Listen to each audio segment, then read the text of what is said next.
আসসালামু আলাইকুম। কাছে বা দূরে, দেশ বা দেশের বাইরে যে যেখান থেকে আমার নতুন ব্লগ ভিডিওতে দেখছেন সবাইকে আমার নতুন ভিডিওতে আমন্ত্রণ জানাচ্ছি। আজকে আমি ঘুরতে এসেছি নয়পুকুরে। ওই যে জয়সাগরের যে ভিডিওটা একটা শেয়ার করেছিলাম না, আপনাদের কাছে অনেক ভালো লেগেছিল। একটা আপু আরও কমেন্টস করছে আরও বড় করে ভিডিওটা জায়গাটা দেখতে চাই।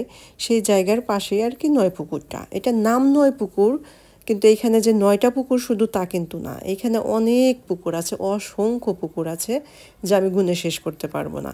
তবে যাই হোক, সব কিছু মিলে এখানে অনেক সাজানো গোছানো থাকে, অনেক ফুলের বাগান থাকে, ফুল দিয়ে একদম জায়গাটা গোছানো থাকে। তো এবার তো অনেক কুয়াশা ছিল, শীত ছিল, সেই জন্য আর কি বাগানটা নাকি ওরকমভাবে ওরা করতে পারেনি, মারা গেছে। তো যে আঙ্কেলটাকে দেখলেন না, ওনার সাথে কথা বলে আমি জানতে পারি।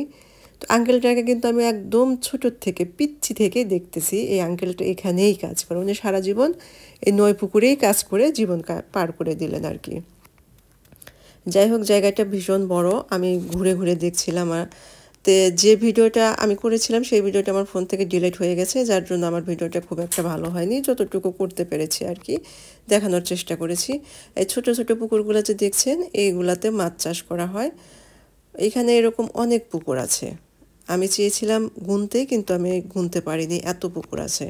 তো একটা আপু কমেন্টস করে বলেছিলেন যে শীতের দিনে মাছ বড় হয় না, এই প্রথম শুনলাম। আপনি হয়তো প্রথম শুনেছেন আপু, কিন্তু এটা হয়তো অনেকেই জানে, বা যারা মাছ চাষ করে বা মাছ চাষ করার পরেও হয়তো অনেকেও জানে যে আসলে শীতের দিনে মাছ সেরকম বড় হয় না, যার জন্য খুব একটা কেয়ার নেওয়া হয় না। আমাদের সিরাজগঞ্জ উপজেলাতে বা জেলাতে কিন্তু প্রচণ্ডভাবে মাছ চাষ করা হয়, আমাদের গ্রামেও কিন্তু প্রচণ্ডভাবে মাছ চাষ করা হয়। আমি কিন্তু অনেক পুকুরই আপনাদের সাথে শেয়ার করেছি, আমাদেরও যে পুকুর আছে সেটাও শেয়ার করেছি। যাই হোক, এখানে এই ভাইয়াটা আর কি রসের হাঁড়ি বাঁধবে। এ ভাইয়ের সাথে অনেকটা সময় কথা বলি, পরে আর কি হ্যাচারিতে যাই।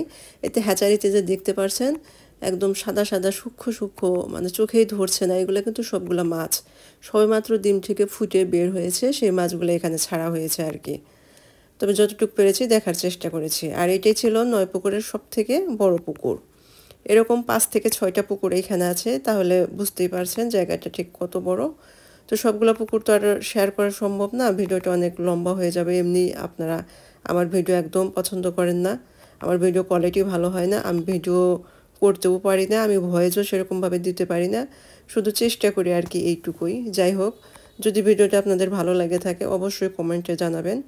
তো আমি সবটা আর কি পায়ে হেঁটে হেঁটে দেখছিলাম, আমার খুবই ভালো লাগছিল। তা আমার পা একদম ফোসকা পড়ে রক্ত বের হয়ে যাবে এরকম হয়েছিল, আমার পা নিয়ে 3-4 দিন খুবই কষ্ট হয়েছিল হাঁটাচলা করতে। তো একটা কথা না বললেই নয়, একটা কন্টেন্ট বানাতে গেলে আমাদের অনেক সময় যায়, অনেক শ্রম যায়, অনেক কষ্ট করতে হয়। তো আপনারা কষ্ট করে একটু দেখলে আমাদের ভালোই লাগে। তো যাই হোক, এই ভাইয়াগুলা আমাকে বলছিল যে আমাদেরকে ভিডিও করেন, এত কিছু ভিডিও করলেন, ওই ভাইয়াদেরকেও ভিডিও করে নিই। এই ছিল আজকের আমার ভিডিও। সবাই ভালো থাকবেন, আবার দেখা হবে। আল্লাহ হাফেজ।